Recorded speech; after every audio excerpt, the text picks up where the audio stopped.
ರಾಜಣ್ಣ ಕೊಟ್ಟಂತ ಸೆಪ್ಟೆಂಬರ್ ಕ್ರಾಂತಿ ವಿಚಾರವಾಗಿ ಸಚಿವರಾಗಿರುವಂತಹ ಸತೀಶ್ ಜಾರಕಿಹೊಳಿ ಅವರು ಕೂಡ ಪ್ರತಿಕ್ರಿಯೆಯನ್ನು ಕೊಟ್ಟಿದ್ದಾರೆ. ಕ್ರಾಂತಿ ವಿಚಾರವಾಗಿ ಕ್ರಾಂತಿ ಮಾಡೋದಿದ್ರೆ ಅದನ್ನ ವರಿಷ್ಠರು ಮಾಡ್ತಾರೆ ಎನ್ನುವುದಾಗಿ ಹೇಳಿಕೆಯನ್ನು ಕೊಟ್ಟಿದ್ದಾರೆ. ಒಂದ್ ಕಡೆಯಲ್ಲಿ ಇವರ ಮಾತಿನ ಅರ್ಥ ಏನು ಎನ್ನುವುದಾಗಿ ಒಂದಷ್ಟು ಪ್ರಶ್ನೆಗಳು ಸದ್ಯಕ್ಕೆ ಹುಟ್ಟಿಕೊಳ್ತಾ ಇದೆ.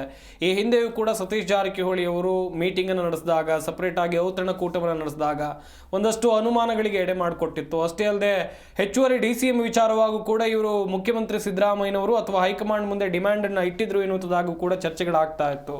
ಬೆಳಗಾವಿಯಲ್ಲಿ ಸಚಿವ ಸತೀಶ್ ಜಾರಕಿಹೊಳಿ ಮಾತನಾಡಿದ್ರು. ಅವರು ಹೇಳಿದ್ದಾರೆ, ನಾವು ಹೇಳಿದ್ದೇವೆ, ಅಲ್ಲಿಗೆ ಮುಗೀತು. KPCC ಅಧ್ಯಕ್ಷ ಸ್ಥಾನದ ಬಗ್ಗೆ ಕಾದು ನೋಡಬೇಕು. ಕ್ರಾಂತಿ ಮಾಡೋದು ಬಿಡೋದು ವರಿಷ್ಠರ ಕೈಯಲ್ಲಿದೆ. CM ಜೊತೆ ದೆಹಲಿಗೆ ಹೋಗಿದ್ದಕ್ಕೆ, ಮೊನ್ನೆ CM ಜೊತೆಯಲ್ಲಿ ದೆಹಲಿಗೆ ಹೋಗಿದ್ರು ಸತೀಶ್ ಜಾರಕಿಹೊಳಿ ಅವರು. ಅದಕ್ಕೆ ವಿಶೇಷ ಅರ್ಥ ಕಲ್ಪಿಸೋದು ಬೇಡ ಎನ್ನುವುದಾಗಿ ಸತೀಶ್ ಜಾರಕಿಹೊಳಿ ಅವರು ಹೇಳಿಕೆಯನ್ನು ಕೊಟ್ಟಿದ್ದಾರೆ.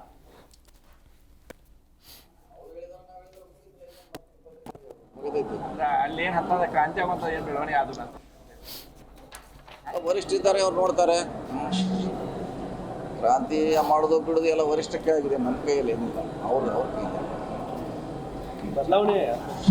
ಯಾಕಂದ್ರೆ ಮುಂದಿನ ಚುನಾವಣೆ ದೃಷ್ಟಿಯಲ್ಲಿ ಇಟ್ಕೊಂಡು ಇಲ್ಲ ಅದು ಏನು ಮಾಡ್ರು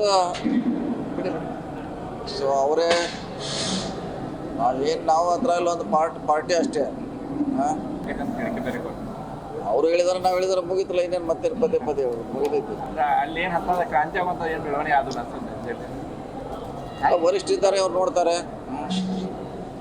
ಕ್ರಾಂತಿ ಮಾಡೋದು ಬಿಡೋದು ಎಲ್ಲ ವರಿಷ್ಠಕ್ಕೆ ಆಗಿದೆ, ನಮ್ಮ ಕೈಯಲ್ಲಿ ಏನಿಲ್ಲ, ಅವ್ರ ಕೈಯಲ್ಲಿ ಬದಲಾವಣೆ. ಯಾಕಂದ್ರೆ ಮುಂದಿನ ಚುನಾವಣೆ